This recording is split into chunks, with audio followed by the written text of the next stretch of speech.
여러분 안녕하십니까? 12월 30일 굿모닝 MBN 시작합니다. 먼저 오늘의 주요 뉴스입니다. 북한 김정은 국무위원장이 3일차 회의를 앞둔 노동당 전원회의에서 안전보장을 위한 공세적 조치를 취하겠다고 말했습니다.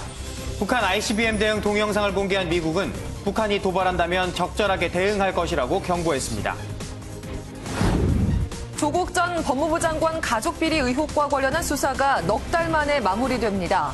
검찰은 이번 주 조 전 장관을 불구속 기소할 것으로 보입니다.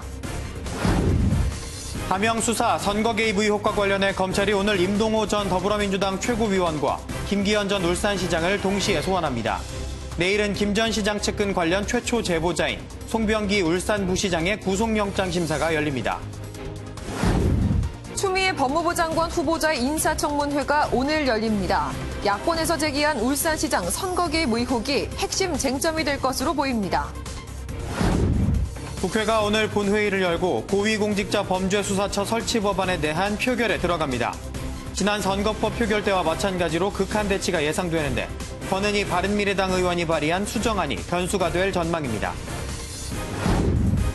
조원태 한진그룹 회장이 어머니 이명희 전 정석기업 고문을 찾아가 소란을 피운 일이 알려지면서 한진과 갈등이 남매를 넘어 모자 간 다툼으로 치닫고 있습니다. 조 회장은 내년 3월 예정된 주주총회에서 경영권을 지키기 위해 어머니의 도움이 필요한 것으로 알려졌습니다.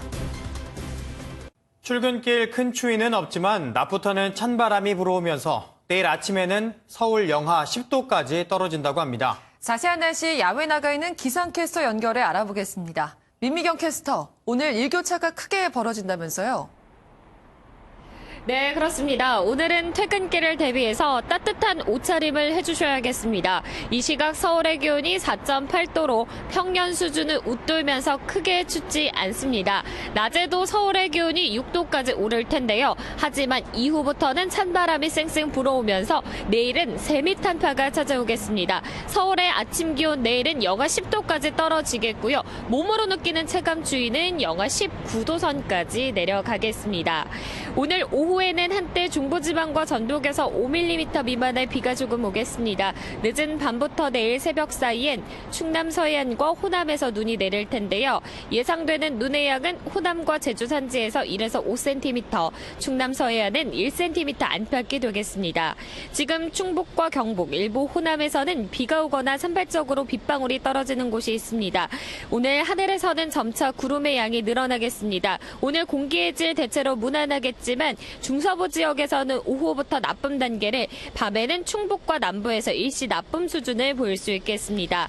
영동에서는 대기가 무척 건조하겠고요. 강원 산지에서는 오후부터 바람이 강해지겠습니다. 이 시각 대전의 기온은 4도, 전주 6도로 시작하고 있습니다. 한낮에는 서울 6도, 대전 10도, 대구 12도까지 오르겠습니다.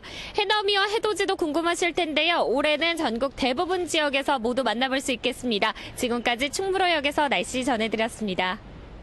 이틀째 계속된 북한 노동당 중앙위원회 전원회의에서 김정은 국무위원장이 정세에 맞게 자주권과 안전을 보장하기 위한 공세적인 조치를 논의했다고 조선중앙통신이 보도했습니다. 그제 시작된 노동당 전원회의 오늘도 계속될 것으로 보이는데요. 취재기자 연결합니다. 박통일 기자, 전원회의에서 어떤 논의들이 오갔나요? 네, 어제 열린 북한 노동당 전원회의 이틀째 회의에서는 북한의 외교와 국방, 경제 전반에 대한 과업이 논의됐다고 조선중앙통신이 보도했습니다. 신문은 김정은 위원장이 조성된 정세의 요구에 맞게 나라의 자주권과 안전을 철저히 보장하기 위한 적극적이고 공세적인 조치들을 취할 것을 언급했다고 전했습니다.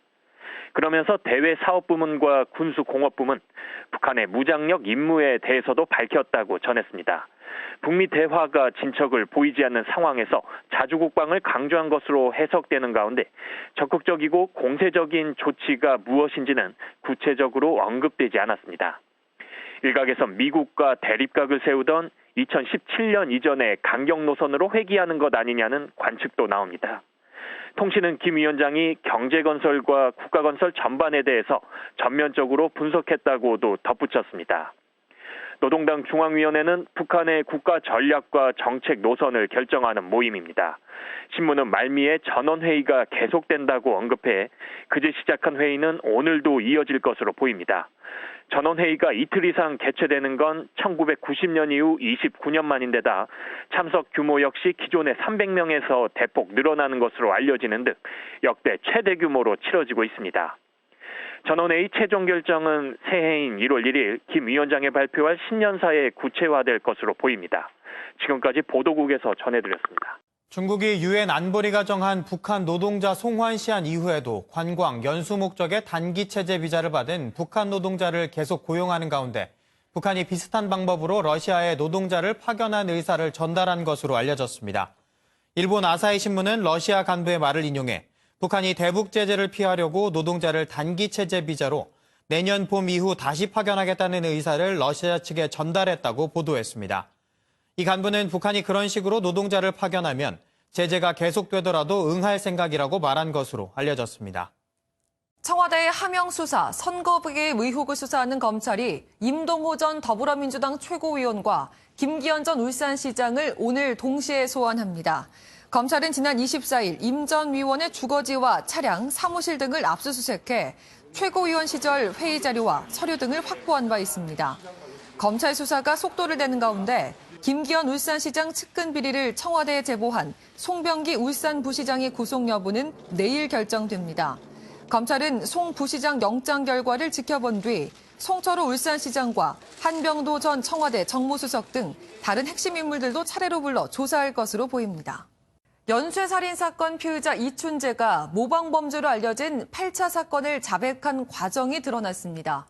이해관계를 떠나 원칙을 고집한 경찰 프로파일러가 있었기에 가능했습니다. 전광열 기자입니다. 연쇄살인 용의자 이춘재가 지목 일주일 만에 자필로 밝힌 범행 횟수입니다. 이춘재는 8차 살인 사건의 진범이 자신임을 털어놓으면서 3건의 살인을 추가로 실토했습니다. 이춘재는 당시 대면한 경찰청 프로파일러에게 은밀한 제안을 던졌습니다. 8차 사건을 자백하면 다른 사람을 범인으로 지목한 경찰이 곤란해지지 않겠느냐며 묻어둘 수도 있다고 나온 겁니다. 하지만 공은경 프로파일러는 그런 것은 상관없고 진실이 중요하다고 말하며 이춘재의 자백을 받아냈습니다. 공 프로파일러는 지난 2009년 여성 10명을 살해한 강호순의 자백도 끌어낸 바 있습니다. 이런 이춘재의 자백 과정을 공개한 사람은 8차 사건 재심 변호를 맡은 박준영 변호사입니다. 박 변호사는 8차 사건의 국과수 감정 결과와 관련한 검경 대립을 언급하면서 그런 것은 상관없다는 원칙만 지킨다면 대립은 줄어들 것이라고 말했습니다. 수원지법은 8차 사건 재심 개시 여부를 다음 달 안에 결정할 계획입니다. MBN 뉴스 전광열입니다. 한국기독교총연합회 회장인 전광훈 목사가 그제 광화문 광장 인근에서 집회를 열고 검찰, 경찰의 구속수사 방침을 정부를 비판해온 자신에 대한 정치 탄압이라고 주장했습니다.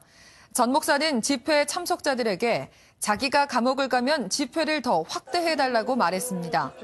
한편 한국기독교총연합회가 종교와 집회의 자유를 주장하며 청와대와 집회를 금지한 경찰에 대해 행정소송을 제기했습니다. 앞서 서울 종로경찰서는 인근 주민들이 소음과 교통 불편을 호소하는 만큼 다음 달 4일부터 집회 허가를 내주지 않겠다고 전 회장 측에 통보했습니다. 오늘 새벽 경남 밀양에서 규모 3.5의 지진이 발생했습니다. 제주도 서귀포시 한 게스트하우스에서는 가스 폭발 사고로 투숙객 8명이 다쳤습니다. 밤사이 사건 사고 소식 김민수 기자입니다. 오늘 새벽 0시 32분 경남 밀양시 동북동 15km 지역에서 규모 3.5의 지진이 발생했습니다.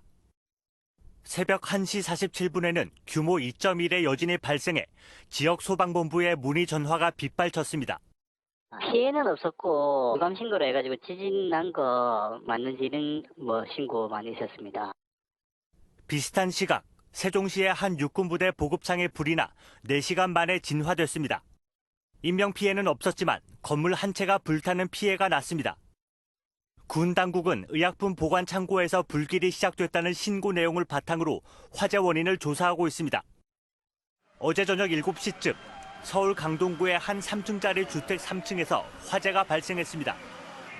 이불로 다친 사람은 없었지만 소방서 추산 200만 원의 재산 피해가 났습니다. 소방당국은 작은 방에 있던 김치 냉장고에서 불길이 시작된 것으로 보고 정확한 화재 원인을 조사하고 있습니다. 어제 저녁 제주도 서귀포시의 한 게스트하우스에서 가스가 폭발해 11살 어린이가 크게 다치는 등 투숙객 8명이 병원으로 옮겨졌습니다.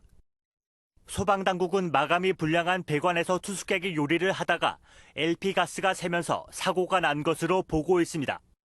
MBN 뉴스 김민수입니다. 주요 경제단체 중 하나인 대한상공회의소 박용만 회장이 정부의 규제 개혁에 절망감을 토로했습니다. 국회 상황으로 각종 경제 입법이 되지 않고 있다며 답답함에 눈물까지 보였다고 합니다. 이상주 기자입니다. 재계의 대표적인 규제개혁 전도사로 불리는 박용만 대한상의 회장이 국회와 정부를 향해 비판을 쏟아냈습니다. 기득권 장벽이 고착화돼 청년들이 사업하기 힘들어졌고 한국 경제의 역동성마저 떨어졌다는 겁니다.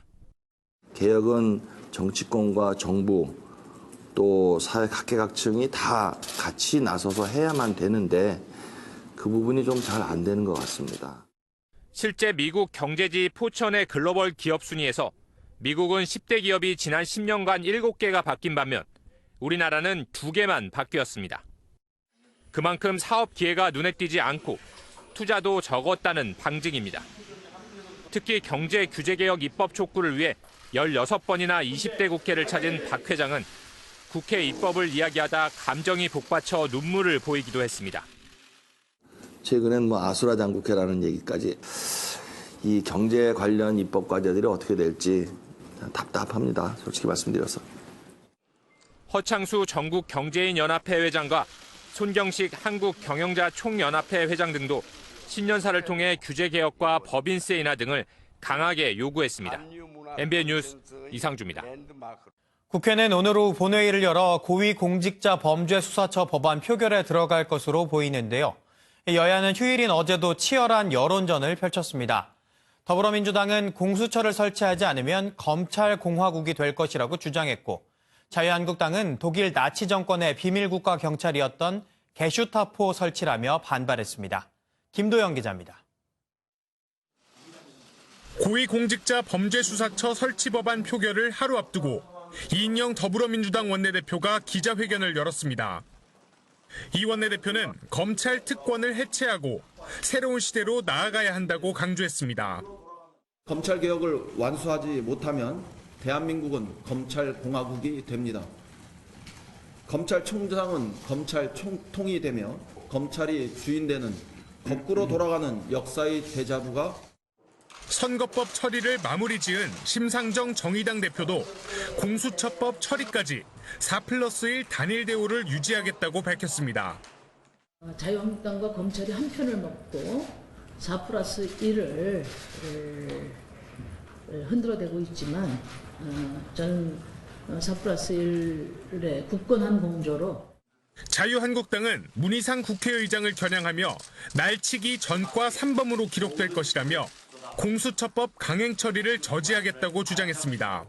문재인 정권의 불법과 비리를 은폐하고 문 대통령 퇴임 후에 드러날 각종 권력형 비리를 덮기 위해서 나치의 게슈타포 같은 반민주적 심 원내대표는 4+1 의원 중에도 공수처 설치를 반대하는 분들이 꽤 있는 것으로 안다며 양심에 따라 행동해달라고 당부했습니다. MBN 뉴스 김도형입니다. 앞서 보신 것처럼 표결을 앞두고 공수처법 수정안이 막판 변수로 떠올랐는데요. 이 말은 4+1 협의체 내에서 균열이 생겼다는 얘기입니다. 안보람 기자입니다. 4+1 협의체의 단일한 쟁점은 수사기관이 고위공직자 범죄 정보를 알게 되면 즉시 공수처에 통보하도록 의무화한 것인데 수정안은 이 부분에 손을 댔습니다. 다른 수사기관이 이첩이 필요하다고 인정하는 때에만 사건을 넘기도록 했습니다. 공수처가 대통령이 자유롭게 조정할 수 있는 권력기구가 될 수 있으니 이를 견제해야 한다는 겁니다. 이에 대해 민주당은 이중수사 방지를 위해 필요한 조항이고 대통령 견제는 단일안에서도 충분히 가능하다고 맞서고 있습니다. 국회에 설치되는 7명으로 구성되어 있는 후보추천위원회에 2명의 후보 추천위원이 야당 추천위원입니다. 그리고 7명 중에 6명이 찬성해야만 후보라도 될 수 있기 때문에 야당이 절대적 비토권을 가지고 있다는 것입니다. 현재까지는 단일안이 국회를 힘겹게 통과할 가능성이 점쳐지고 있습니다. 민주당 의원 129명에 정의당 6명, 민주평화당 5명, 대한신당 8명 등을 더하면 본회의 통과를 위한 재적 의원의 과반은 확보할 수 있지만 막판 이탈표가 없어야 합니다. 반면 수정안은 찬성자 명단에 이름을 올린 의원들과 한국당 의원들까지 합쳐도 과반에 모자라기 때문에 통과가 쉽지는 않습니다. 한편 문재인 대통령은 오늘 오후 올해 마지막 수석 보좌관 회의를 하는데 공수처 관련 메시지를 내놓을 것이란 관측이 나옵니다. MBN 뉴스 안보라입니다. 추미애 법무부 장관 후보자에 대한 인사청문회가 오늘 열립니다. 자유한국당이 울산시장 선거 개입 의혹을 비롯해 전방위적으로 공세를 퍼부을 것으로 보입니다. 신동규 기자입니다. 추미애 법무부 장관 후보자에 대한 인사청문회가 오늘 오전 10시 국회에서 열릴 예정입니다. 야권에서 제기한 울산시장 선거 개입 의혹이 이번 청문회의 핵심 쟁점이 될 걸로 보입니다. 자유한국당은 추 후보자가 지난해 당대표로 6.13 지방선거를 지휘하면서 청와대 주요 인사들과 함께 송철호 울산시장을 당선시키는데 관여했다고 의심하고 있습니다. 공천의 최종 책임자로서 송 시장을 단수 공천한 배경을 집중 추궁할 걸로 보입니다. 더불어민주당은 한국당이 증거도 없이 정파성 의혹 제기를 남발한다며 옹호에 나설 걸로 보입니다. 공수처나 검경 수사권 조정 등 검찰개혁과 관련한 추 후보자의 정책 방향을 놓고도 공방이 예상됩니다. 제가 지명받은 이후 국민들께서 검찰 개혁을 향한 기대와 요구가 더 높아졌다는 것을 저도 확인할 수가 있었습니다. 한국당이 제기한 논문 표절 의혹과 배우자의 정치자금법 위반 의혹도 거론될 걸로 보입니다. 추 후보자 측은 논문 작성 기준이 정비되기 전인 2003년에 쓴 논문의 표절 여부를 지금 잣대로 평가하기는 어렵고 배우자에 대한 의혹은 이미 무죄 판결을 받았다는 입장입니다. 한편 한국당은 이번 청문회 증인으로 울산시장 선거 개입 관계자를 비롯해 모두 16명을 신청했지만 여당과 합의에 이르지 못했습니다. MBN 뉴스 신동규입니다. 더불어민주당이 발레리나 출신의 척수장애인에 이어 이번엔 장애인 어머니를 둔 27살 청년을 영입했습니다. 민주당 영입 인사들이 연일 화제에 오르면서 한국당의 마음은 급해지고 있습니다. 정주영 기자입니다. 시각장애를 가진 어머니가 각막 이식 수술로 눈을 뜨자 어린 소년이 눈물을 쏟아냅니다. 더불어민주당이 영입한 원종건 씨는 3살 때 아버지를 잃은 뒤 시각장애 어머니와 월세집에서 살아왔고 심장병을 앓던 동생은 스웨덴에 입양됐습니다. 종건아, 넌 엄마가 널 키운 줄 알지? 세상이 널 키웠어. 이제 네가 세상에 효도해라. 저는 지금까지 우리 사회로부터 받은 사랑을 우리 이웃들에게 돌려드리기 위해 정치를 해보려 합니다. 어머니는 개안 수술 이후 각계에서 몰려든 후원 의사를 사양하고 폐지 수집으로 번 돈을 기부해왔습니다. 원 씨도 봉사활동을 인정받아 지난 2016년 서울시와 정부에서 상을 받았고 지금은 한 인터넷 업체에서 일하고 있습니다. 한참 앞서가는 사람들보다는 조금 뒤처진 사람들을 보다 따뜻하게 보듬는 일, 그것이 정치라고 생각합니다. 발레리나 출신 척수장애인 영입에 이어 연일 화제를 낳고 있는 민주당은 내년 설 연휴까지 10여 명의 영입 인재를 순차적으로 발표할 예정입니다. 자유한국당도 다음 달 초쯤 공천관리위원회를 출범시키고 본격적인 영입 인재 발표에 나선다는 계획입니다. 특히 박찬주 전 육군대장을 영입하려다 홍역을 치른 만큼 국민 감동과 공감을 기준으로 청년과 여성 인재 영입에 공을 들이고 있습니다. MBN 뉴스 정주현입니다.